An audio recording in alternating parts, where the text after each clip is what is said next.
তেলাওয়াত শিখা, তেলাওয়াত শিখা, এটা যে মাদ্রাসার উন্নতি কল্পে মাহফিল দেওয়া হয়েছে বাবা।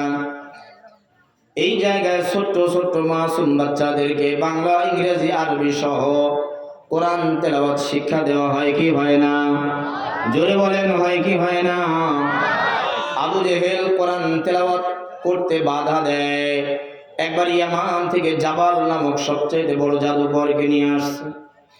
জাবাল নামক সবচেয়ে বড় জাদুকর, জাদু করে জাবাল মানুষকে মেরে ফেলতে পারে, এত কুফরি জাদু সে জানে। আবু জেহেল যখন পারলো না, নেতারা দেখবেন ডাইরেক্ট কোনো মানুষকে মারে না, তার চেলা চাঙ্গুর যারা আছে তাদেরকে দিয়ে মারায়। জোরে বলেন কথা ঠিক কিনা? ও বাবা, আবু জেহেল তো বড় নেতা ছিল। আমার ভাতিজাকে যদি আমি ডাইরেক্ট মারি তাহলে তো আমার বদনাম হয়ে যাবে, আমি মুখ দেখাতে পারবো না। ইয়ামান থেকে জাদুকর নিয়ে আসছে বড় করে।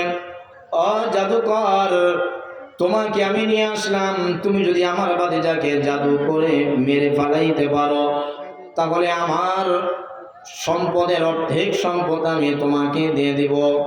জাবাল বলে, ঠিক আছে ওস্তাদ, আর বেশি কিছু দেওয়া লাগবে না, যতটুকু দিতে চাইছেন এতটুকু দিলেই আমি জাদু করে আপনার ভাতিজাকে মেরে লাবো। আল্লাহর নবী কাবার পাশে বসে বসে কোরআন তেলাওয়াত করতেছিলেন। আবু জেহেল দূর থেকে দেখা যায়, দেখো দেখো দেখো, এটাই আমার ভাতিজা, যাও তুমি যাও, কাছে যাও, তবে তোমার কানের মধ্যে হাত দিয়ে দিয়ে যাবা, কারণ আমার ভাতিজা যেটা পড়ে, এই পড়া যদি কোনো মানুষের মধ্যে ঢুকে যায়, অন্তরের মধ্যে ঢুকে যায়, হয় সে মুসলমান হয়, নয়তো মুহাম্মাদের জন্য পাগল হয়। জামাল বলে, না না না, আমার কর্ণের মধ্যে হাত দেওয়া লাগবে না। সামনের দিকে চলে গেল। এক কদম, দুই কদম, তিন কদম, এক ধাপ, দুই ধাপ, তিন ধাপ করতে করতে সামনের দিকে আগায়। আল্লাহর নবী তেলাওয়াত করতেছিলেন, তাহা মা আনজালনা আলাইকাল কুরআনা লিতাশকা। সূরা মরিয়ম তেলাওয়াত করতেছিলেন বাবা। তেলাওয়াত করতে করতে করতে করতে করতে করতে এক পর্যায়ে জাবাল চলে আসলো আল্লাহর নবীর পাশে। জাবালকে দেখে আল্লাহর নবী তেলাওয়াত বন্ধ করে দিলেন। আল্লাহর নবীকে জাবাল ডাক দিয়ে বলেন, ওগো আব্দুল্লাহর ছেলে মুহাম্মদ, তুমি কি যেন পড়তেছিলা, কি যেন তুমি পড়তেছিলা? গুনগুন আওয়াজ করে তোমার মুখ থেকে একটা শব্দ আসতেছিল, শব্দটা আমার কাছে এত মধুর লাগতেছিল, আমার দিলের মধ্যে কেমন যেন শব্দটা ঢুকে যায়। ও মুহাম্মদ, যদি তুমি কিছু মনে না করো তাহলে তুমি সেটা আরেকটু পড়ে পড়ে আমাকে শোনাও।